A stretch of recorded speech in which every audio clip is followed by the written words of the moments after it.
Bonjour à tous, nous sommes le jeudi 9 mai et j'ouvre un nouveau vlog.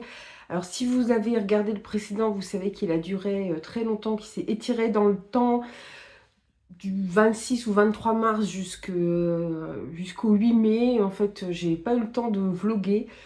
Donc du coup, je l'ai arrêté un petit peu avant. Par contre, là, j'ai des images qui datent d'avant le 9 mai que je vais vous mettre quand même ici, vu que je les ai filmées autant qu'elles servent.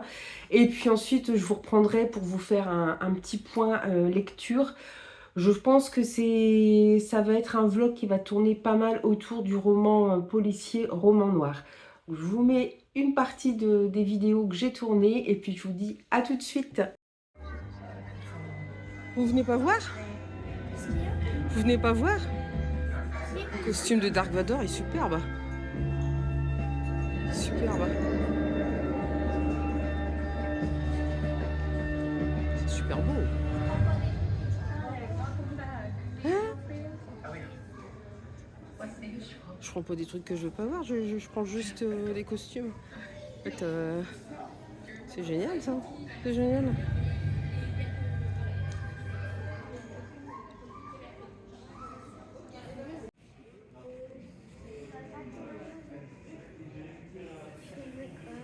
Il montre où? L'arrivée à la salle 11. Alors, c'est tout au bout.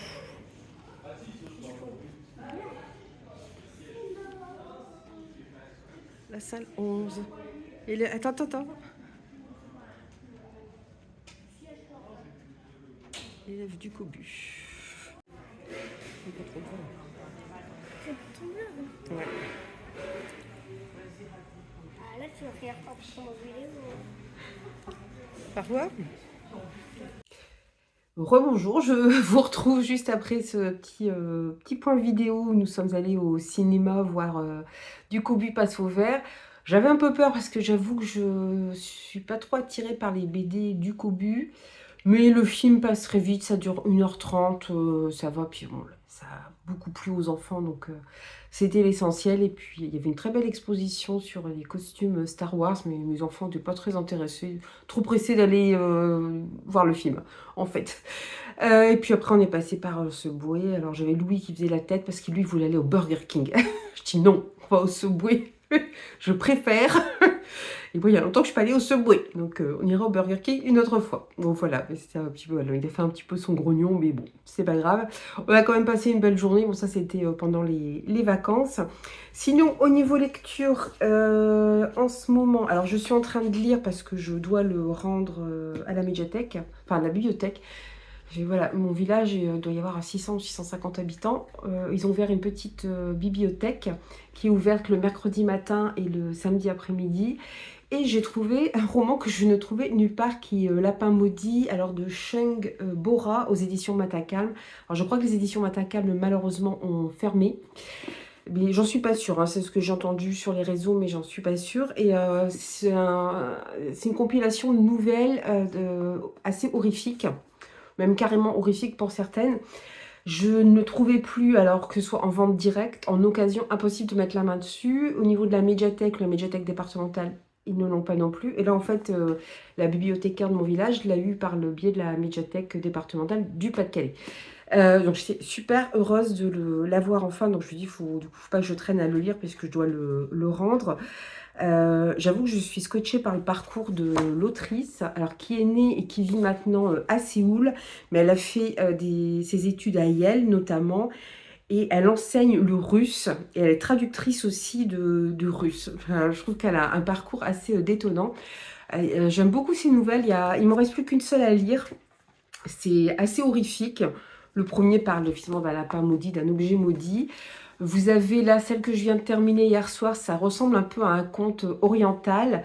Vous avez des choses un petit peu plus avec des fantômes et surtout il y en a une, en fait ce livre il me tentait et j'en ai entendu parler aussi sur la chaîne de Jodie, les livres de la crypte, et elle me parlait d'une nouvelle qui s'appelle, alors je retrouve le titre, La tête. En fait, bon, je peux vous dire le début, hein, c'est les premières lignes. Hein. C'est une femme qui va aux toilettes et en fait, il y a une tête qui apparaît dans les toilettes.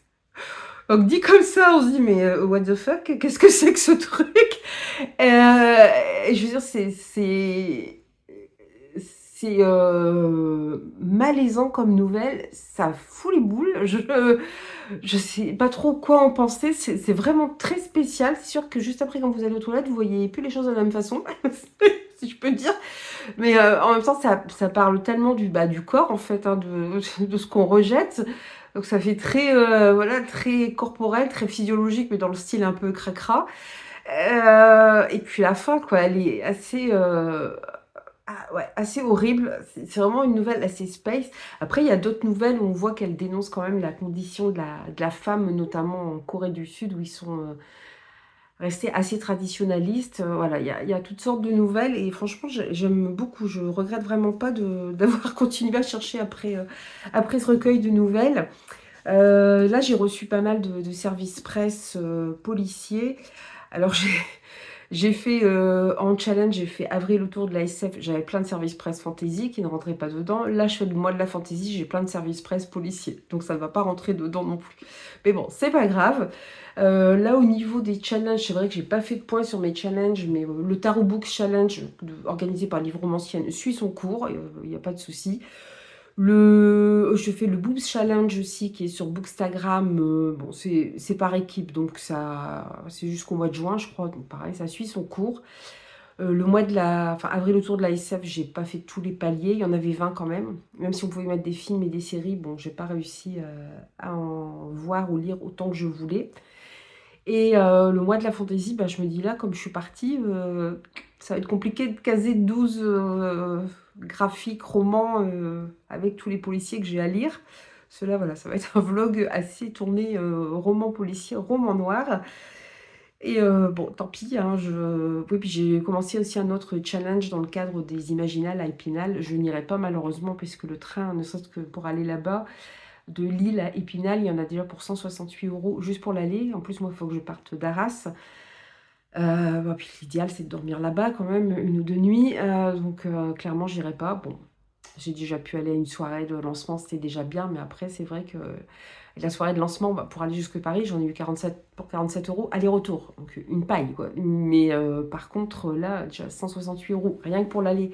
Et je vous dis, je compte pas le départ de Arras, c'était pas possible. Qui sait, dans quelques années, peut-être, je pourrais, on verra bien. Donc voilà, donc il y a un challenge aussi organisé autour de ça. Et là, c'est vrai que j'ai un petit peu de mal à suivre parce que je suis débordée avec mes services presse, en fait, et qui, pour le coup, sont policiers et pas du tout dans de la fantaisie, de l'imaginaire ou de la SF. Donc voilà, donc je reviens pour vous parler de mes lectures en roman noir. Alors, je qualifierais ça de roman noir puisqu'on parle vraiment de faits avérés, de faits historiques. Alors là, c'est L'inconnu. J'ai commencé avec L'inconnu du Bataclan de Florent Marotta. C'est aux éditions de l'Oiseau Noir en poche. Alors, par contre, c'était écrit très, très, très serré.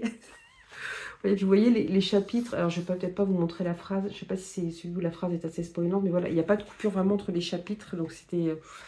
voilà, j'ai plus des yeux super, super jaunes. C'était pas... c'est pas toujours facile. Par contre, quel roman et quel coup de poing, quelle claque. Oui, ça a classé dans les romans coup de poing. Alors vous allez me dire, avec un titre pareil, ok, mais on va pas parler que de ça. Disons que ça va être le point de départ, ce qui s'est passé au Bataclan, puisque on va suivre l'inspecteur Hutin, non pas l'inspecteur, le commissaire Hutin. Commissaire? Ah non, carrément à côté. Mais alors moi, je confonds toujours entre la police, la gendarmerie, je confonds tout le temps, puis les grades, c'est le capitaine Charles Hutin. Il est appelé sur la scène d'un meurtre. Une femme a été retrouvée assassinée. On ne sait pas si c'est un vol ou pas. Et ils apprennent par le fils de la victime que lui et sa mère étaient des rescapés du Bataclan. Donc ça part de ça.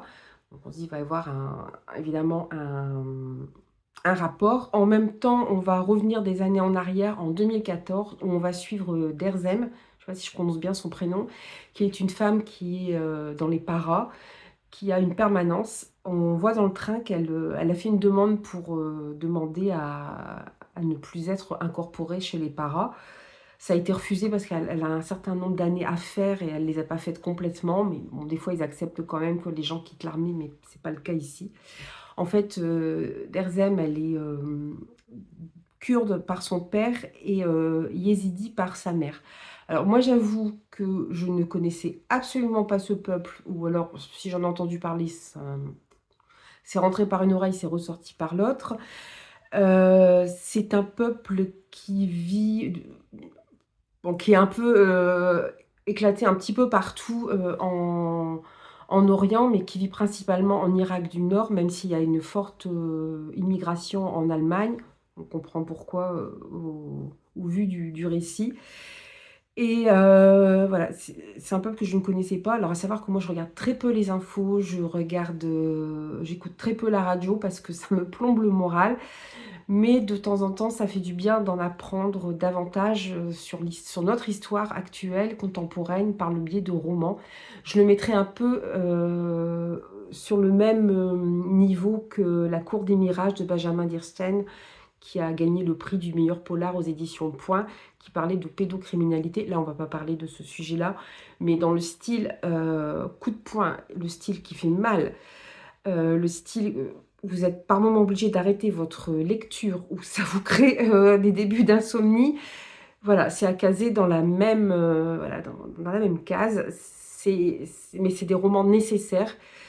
C'est pour moi qui me coupe un peu de l'actualité. Je trouve que c'est bien. Alors bien sûr, vous n'avez pas forcément un regard complètement objectif. Ça reste de la fiction.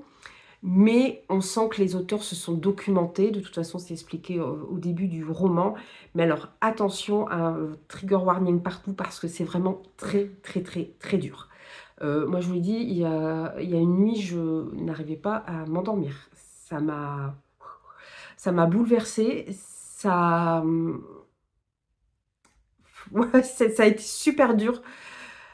Je ne m'attendais pas à ça, mais voilà, mais ce sont des romans qui sont nécessaires, il faut des témoignages, et pour moi, je préfère passer par le biais de la fiction, parce que je sais que déjà, je vais retenir davantage, parce que je préfère, parce que j'adore lire, et j'ai pas confiance dans les journalistes, tout simplement, parce que on sent qu'ils sont toujours de parti pris, parce qu'ils vous parlent de quelque chose, 2 jours après, ils vous parlent d'autre chose. On a l'impression que ça arrive là, boum, d'un seul coup. Mais non, y a des tas de choses qui expliquent pourquoi on arrive à dans une telle situation dans tel pays. Je veux dire, voilà, on nous a claqué la guerre en Ukraine, mais il y a eu plein d'événements avant qui étaient précurseurs et qui expliquent. Sauf que, bon, sauf ceux qui sont férus d'informations et d'histoire et qui, voilà, se documentent. Mais les gens comme moi, bah, on a l'impression que ça arrive, boum, les Russes ont décidé du jour au lendemain d'envahir l'Ukraine. Non, il y a eu plein de choses qui se sont passées avant et qui ont amené à cette situation critique.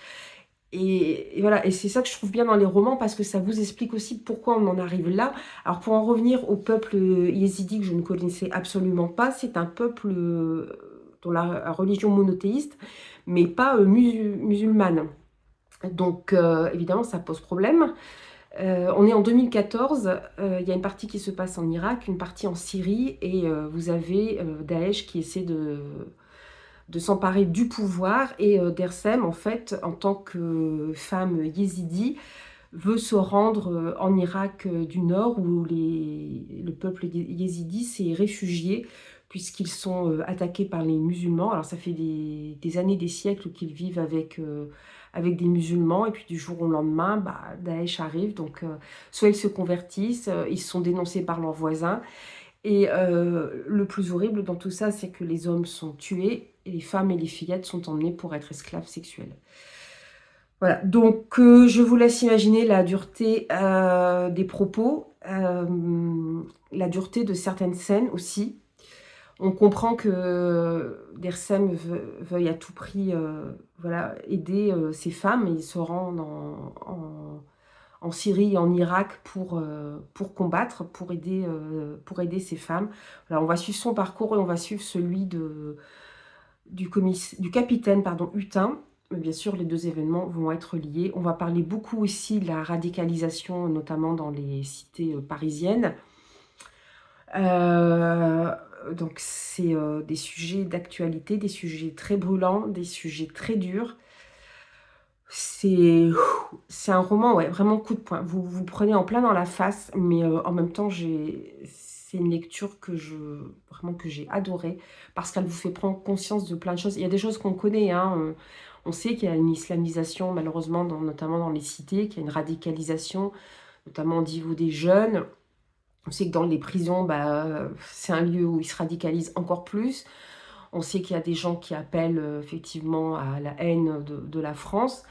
On sait qu'il y a des cités où, voilà, c'est des cités de non-droit, c'est-à-dire que le gouvernement n'a plus aucune assise sur eux. Les policiers n'osent à peine s'y rendre. De toute façon, quand ils s'y rendent, c'est jet de pierre, c'est parfois à coups de kalachnikov. Enfin, c'est vraiment voilà, des situations très très compliquées. Pour les gens qui sont athées ou les musulmans qui veulent juste vivre tranquille, quelque part on les oblige à se radicaliser aussi parce que sinon, voilà, ils ont quand même le couteau sous la gorge. On voit une femme d'ailleurs qui est dans une cité parisienne et donc elle porte le voile intégral avec, alors, je ne sais plus le nom de la petite grille qu'ils mettent devant les yeux, donc elle respecte voilà, quand même, elle est obligée. Mais elle vit seule, donc elle a la visite d'hommes qui viennent lui dire mais tu dois pas rester célibataire, c'est pas bien quoi en gros, enfin vous voyez il y a aucune liberté, c'est affolant, c'est affolant et voilà, donc ce roman c'est vraiment c'est un coup de poing et Florent Marotta, j'avais déjà lu Voyage au bout de l'enfer, mais ça c'est Voyage au bout de l'enfer, qui dénonçait aussi une secte. Ça faisait froid dans le dos parce que tout ça est réaliste et il a une écriture qui va droit au but, voilà, qui fonce, qui ne prend pas de gants avec le lecteur. Et j'aime beaucoup, ça impulse une dynamique, c'est vraiment prenant. J'aime beaucoup son style d'écriture. C'est que le deuxième que je lis, je ne sais pas s'il en a écrit d'autres. Alors, vu la fin de celui-ci, j'espère qu'il y aura une suite. Mais voilà, mais à savoir, voilà, au même titre que La Cour des Mirages, où je vous avais mis des trigger warnings, voilà, où je vous ai prévenu, faites gaffe.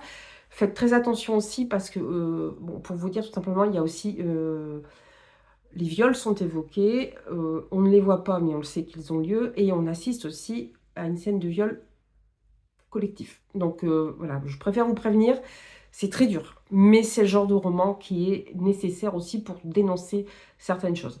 Voilà, j'en suis à peine remise de ce roman-là, je l'ai fini que hier soir et c'est... Ça, mon petit cœur a encore du mal à s'en remettre. Là, j'ai enchaîné avec un autre roman policier, mais pour le coup, est beaucoup plus soft. Ça fait du bien. C'est Le secret de Van Gogh de Éric Mercier aux éditions La Martinière Noire. Alors par contre, ça doit être la 3e enquête de ce policier. Il y en a au moins 2 avant.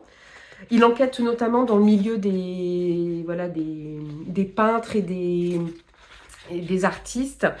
Le premier, c'est Fauve, Panique à Drouot. Il doit y en avoir, il y en a 3. Il y en a un qui concerne Buffet aussi, le peintre Buffet. Alors, il y a Dans la peau de Buffet, Fauve et Panique à Drouot. Donc, je pense qu'on retrouve... alors, lui, c'est un commandant.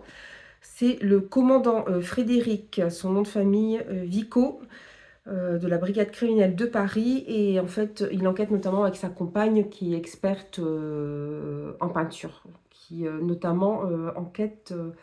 alors, il y a eu tout un passé avant. Voilà, on découvre un petit peu au fur et à mesure. Il y a même une ou deux choses un peu spoilantes sur les précédentes enquêtes. Bon, j'avoue que moi, je ne connaissais pas l'auteur, donc j'y suis allée sans y penser. Mais bon, je me dis, d'ici là, j'aurais oublié, je ne sais pas trop retenir. Donc, il a sa compagne actuelle qui travaille aussi dans le milieu de l'art, mais notamment, elle travaille avec un homme qui recherche les œuvres d'art volées aux Juifs durant la Seconde Guerre mondiale. Ils essaient de retrouver ces œuvres d'art et de les rendre à leurs propriétaires ou descendants des propriétaires qui ont été tués pendant la Seconde Guerre mondiale ou qui sont décédés entre-temps. Et là, en fait, ils vont retrouver un homme à l'oreille coupée. Un homme qui a l'air d'avoir un bon train, enfin, qui avait l'air d'avoir un bon train de vie, qui a quand même une 60aine d'années. Mais ils vont découvrir que bon, déjà, les rapports avec ses 2 enfants sont très compliqués. Sa femme est décédée et surtout, ils vont trouver une photo. Et là, c'est la grande surprise puisque cette photo représente une peinture qui aurait été peinte à la fois par Van Gogh et par Gauguin. Alors moi, j'avoue que je ne suis pas très experte en peinture. Je ne savais pas que Gauguin et Van Gogh avaient été amis, qu'ils avaient même vécu ensemble, parce que leur but aurait été de fonder une école de peinture dans le sud de la France, à Arles. D'ailleurs, le livre s'ouvre avec une lettre de Van Gogh à Gauguin. Malheureusement, ils se sont disputés et ce serait suite à ça que Van Gogh se serait coupé l'oreille. Voilà, donc on suit un petit peu en même temps, entre-temps, la vie de Van Gogh et enfin surtout de Van Gogh, un peu de Gauguin pardon, mais surtout de Van Gogh. Donc c'est très intéressant je trouve. Après, c'est vrai que ça apparemment c'est un petit peu gênant, c'est de savoir qu'il y a eu des histoires avant concernant la vie privée de ce policier parce que d'un seul coup on apprend qu'il a un fils. Ah bon? Oui, bah oui, mais ça a été expliqué comment que chez lui il y a une jeune femme qui s'est réfugiée. Bon, en fait, je pense que c'est explicité dans les autres volumes, mais voilà, ne les ayant pas lus. Donc, je vais voir si celui-ci me plaît. Je verrai si j'achète les précédents. Alors par contre là on est, bon là c'est beaucoup moins serré, ça se lit très bien, c'est très fluide. Alors par contre ce qui me gêne un peu, et c'est parce que je ressors d'une lecture vraiment coup de poing, c'est que l'écriture n'est pas du tout la même ici. Alors ça commence quand même dans le, dans le 9-3, comme l'inconnu du Bataclan, où il y a pas mal de choses qui se passent dans le 9-3, et là je me dis, oh non, ça va pas recommencer, parce que là j'avais besoin de souffler quand même. Mais c'est le début de l'histoire. Mais ensuite, voilà, c'est beaucoup plus soft. On va être dans des milieux plutôt aisés, puisqu'on va parler d'art, on va parler de tableaux qui coûtent des millions. Voilà, mais alors du coup, au niveau de l'écriture, autant, voilà, je vous ai dit, Florent Marotta, c'est une écriture très, très incisive, très, je fonce, très droit au but. Il n'y a pas de temps mort, il n'y a pas... voilà, on dirait presque un taureau prêt à charger, quoi. J'ai beaucoup aimé cette écriture. Là, on n'est pas du tout dans le même genre d'écriture. Du coup, ça me fait un petit peu un contraste un peu bizarre. Donc, j'attends de voir ce que ça va donner à la fin du roman, parce que pour le coup, on n'est vraiment pas du tout... Alors, évidemment, c'est pas le même sujet, mais on n'est pas du tout dans le même style d'écriture. Donc, j'espère que le passage de l'un à l'autre va aller quand même, que je vais pas être trop perdue. Voilà, alors ça fait presque 20 minutes que je reblablate. Je suis pas prête de faire des vlogs plus courts à ce rythme-là. Donc je vous laisse ici pour aujourd'hui, parce que je ne pense pas que je vous reprendrai. Et puis je vous ferai un point d'ici quelques jours. J'espère que j'aurai le temps pour vous dire où j'en suis de mon avancée dans le secret de Van Gogh et dans Lapin maudit. Allez, je vous dis à très bientôt. Bye bye. Hello, je vous retrouve dehors parce que comme vous pouvez le voir, il fait un temps magnifique. Bon, je parle pas trop fort parce qu'il y a quand même des gens dehors, mais il fait un temps juste incroyable. Hier, il faisait pas beau. Là, on est toujours le 9 mai et limite, il fait trop chaud. Je crois que je vais devoir me mettre à l'ombre. Donc, je vais en profiter pour monter une vidéo point lecture que j'ai commencé à faire. Et puis après, je vais me mettre à la lecture de mon roman. Voilà. Je sais pas si vous l'avez vu d'ailleurs, c'est que mes lunettes, je vois pas grand chose. La tablette, j'ai sorti la tablette. Et puis le roman. Je vois pas trop ce que je filme avec le soleil. Le lapin maudit, enfin le recueil de nouvelles. Et puis voilà, je vais essayer de profiter du soleil comme ça, tranquillement. Mais je pense que je vais devoir aller à l'ombre parce que là, clairement, il fait beaucoup trop chaud. Allez, je vous laisse. À plus.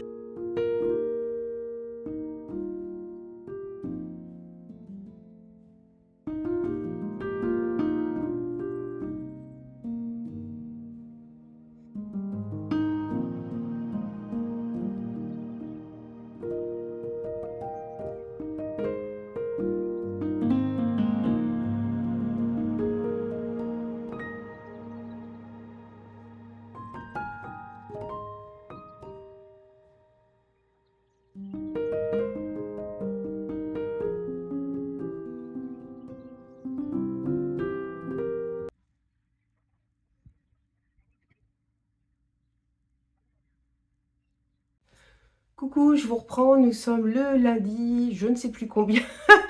Ah, ça commence bien, on doit être le lundi 13 mai, si je ne dis pas de bêtises. Je vous ai pas repris ces derniers jours parce que j'ai eu pas mal de choses ce week-end. On était invité à un vin d'honneur d'un mariage, on est allé au resto, le lendemain on est allé voir un spectacle, un super spectacle, un mentaliste, magicien en même temps. C'est Antoine Leroux, vous l'avez peut-être vu passer à la télé, je sais qu'il est passé à la télé, après moi je le connaissais pas du tout.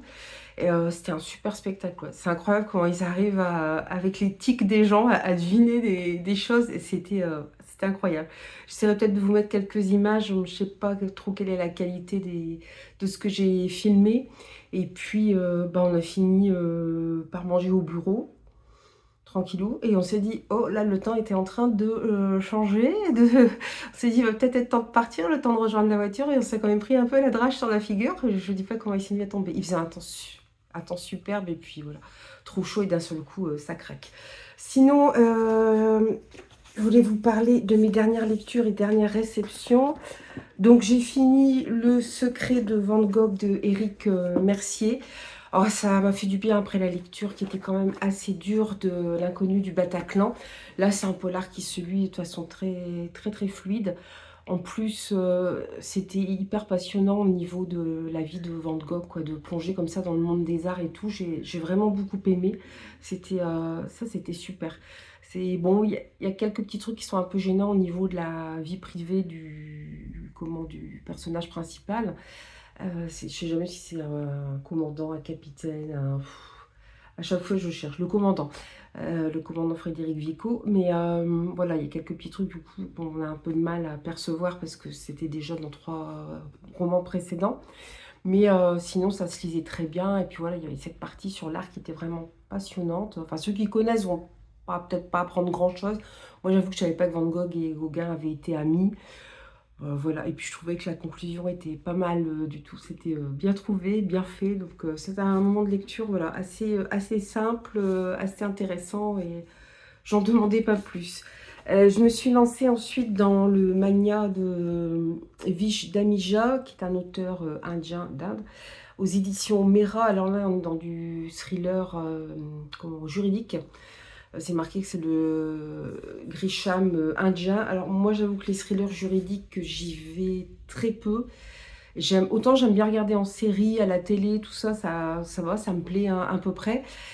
Autant en livre, j'avoue que John Grisham, je crois que j'en ai jamais lu, ou peut-être un à tout casser, je suis même pas sûre, donc c'est vous dire à quel point ça m'a marqué.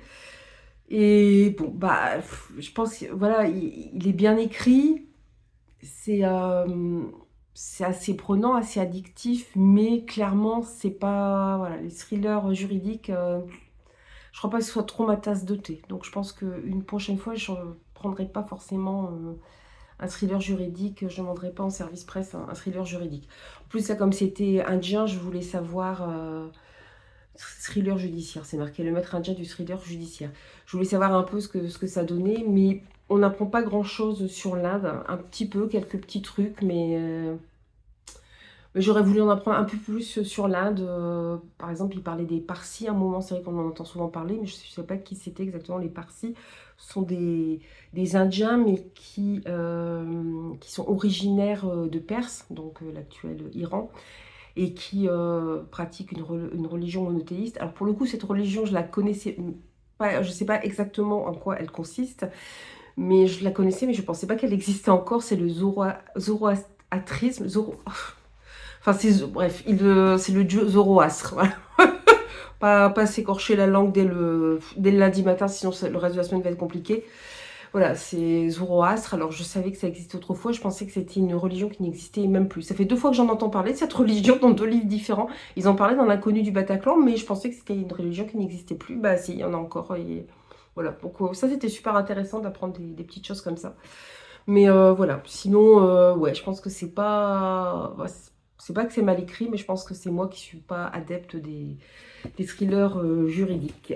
Sinon, là, je vais quand même attaquer le dernier tome de Qu'est-ce qui cloche avec la secrétaire Kim. Parce qu'il y a trop longtemps que je le laisse traîner, enfin que je le rende, et puis je me suis un peu coupée de l'histoire. Bon, l'essentiel de l'histoire a été raconté, mais bon, du coup, j'ai un peu laissé tomber. Et là, il faut vraiment que je lise ce dernier tome. Et du coup, j'ai commencé aux éditions M+, c'est un service presse aussi. Constantin, alors c'est la 23e enquête de Constantin dit le Grec. C'est la première enquête que moi je lis. C'est la momie palermitaine, c'est Del Papas, je sais plus son prénom. Del Papas, c'est pas noté. Attends, il me semblait que je l'avais vu quelque part. 23e aventure, hein, c'est quand même costaud. Mais j'ai commencé le début et bon, pour l'instant, ça n'a pas l'air de trop gêner. Le roman est assez court en plus. Mais alors ça m'a fait sourire parce que c'est marqué en février 90. Alors je ne sais pas s'il en a écrit beaucoup d'autres depuis. Constantin est seul sur son voilier, le Némésis. Esther est allée dans sa famille et Ouman en classe de neige. Donc moi, qu'est-ce que je me dis? Ouman, c'est son fils. Esther, c'est sa compagne. Et puis, il passe la nuit avec une jeune fille qui qui est en vacances, qui est sicilienne, qui est en vacances en France, Giada, ou Giada, je sais pas comment on prononce.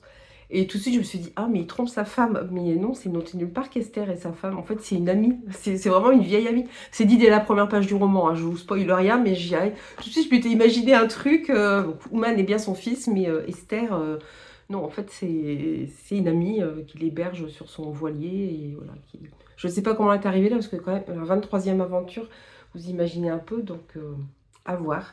C'est court, je me dis que ça va être très dense quand même.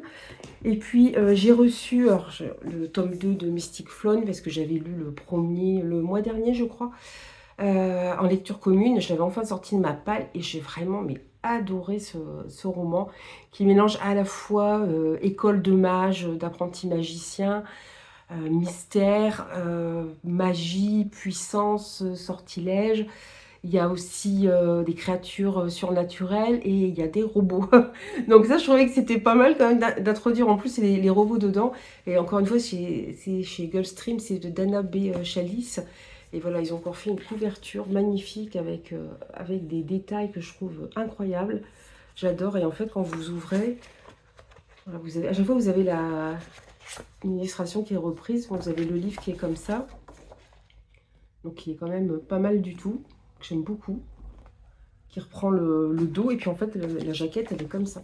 Et le premier c'est ça aussi, c'est dans les tons dans les tons violet bleu plutôt, mais vous avez un robot comme ça au milieu, puis vous avez deux personnages. Alors je pense qu'elle, je sais qui c'est, elle je suis pas, ça ne me dit rien. Alors soit c'est un personnage que j'ai pas bien capté dans le premier tome, soit c'est un personnage qu'on voit dans ce second tome. Par contre je ne sais pas si c'est une duologie ou une trilogie, mais en tout cas le premier est la couverture est belle, mais le premier roman était aussi vraiment super à lire. J'ai vraiment eu un coup de cœur et je trouvais que l'autrice avait vraiment bien réussi à faire un bon combo avec des genres assez différents quand même. Entre une école de mages, des robots. Alors les robots, on les voit pas tellement dans le premier, mais on sait qu'ils existent. C'est vraiment top. J'en parlerai un peu plus dans un point lecture. Et ça, je vais aller chercher mon gel roulé. J'avais préouvert l'enveloppe. Regarde. Ça. Je ne sais plus. Parce que ouais, voilà. Alors, par contre, celui-ci, je savais pas. Je l'ai su après. J'espère qu'il va me plaire quand même. C'est Cross the Edge. Alors, c'est le tome 1, La rune et le code de Arnaud Dolène. En collaboration avec Ala Damasio, Pablo Servigne, Héloïse Brésillon, Norguer Merjanian, Fabrice Capizzano. J'aime beaucoup la couverture. Et j'aime bien bien aussi là. Alors, par contre, j'arrive pas à lire ce qui est noté. Je sais pas si c'est des sigles ou quoi, mais c'est assez étrange. Ah, on retrouve aussi là sur le itinéraire peut-être, non? Je sais pas. C'est un peu bizarre. Et là aussi, vous avez... Et en fait, je l'avais vu, l'histoire me plaisait bien. Et je me suis dit, ah, mais en fait, apparemment, c'est tiré d'un jeu de rôle. Ou d'un jeu vidéo, je sais plus. Donc, j'espère que ça va me plaire quand même. Alors, c'est de la magie, de la technologie qui l'emportera, qui va s'effondrer. Arcante, le territoire des 7 magies, où Solis, la jeune Malka, inexpérimentée, doit régner sans trembler pour conjurer le déclin du prana, source de tout sortilège. Ça commence bien quand ils commencent à nous balancer plein de noms comme ça. Justement, généralement, on se perd. Alors, il y a Mantris, la cité lumière des humains augmentée, et des IA que l'ordonnateur doit libérer de sa dépendance au Trisel, la roche énergétique. Ça me fait penser à l'épice avec Dune.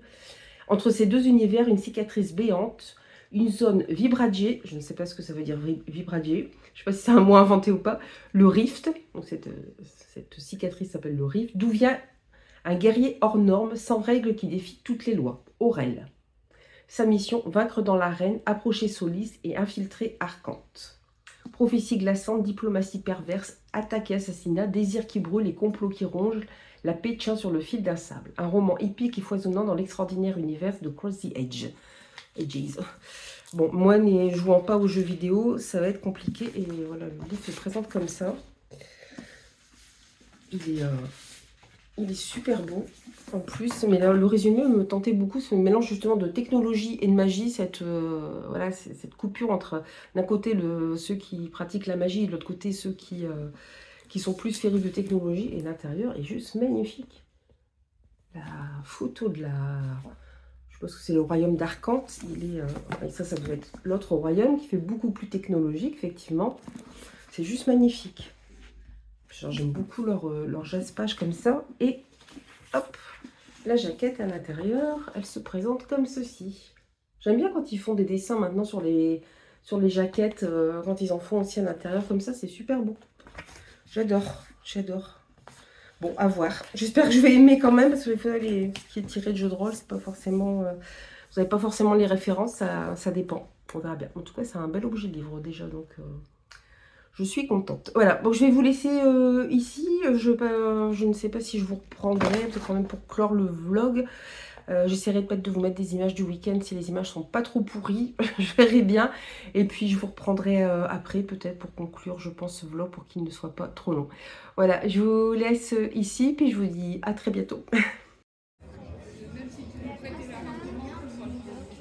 y a du Fusti. Oui, est-ce qu'on aime bien, il y a que Fusti. Vas-y. Il y a... Avec plus tu veux moi. Là, c'est sirop. De fruits, jus d'orange, C'est comment le nom du...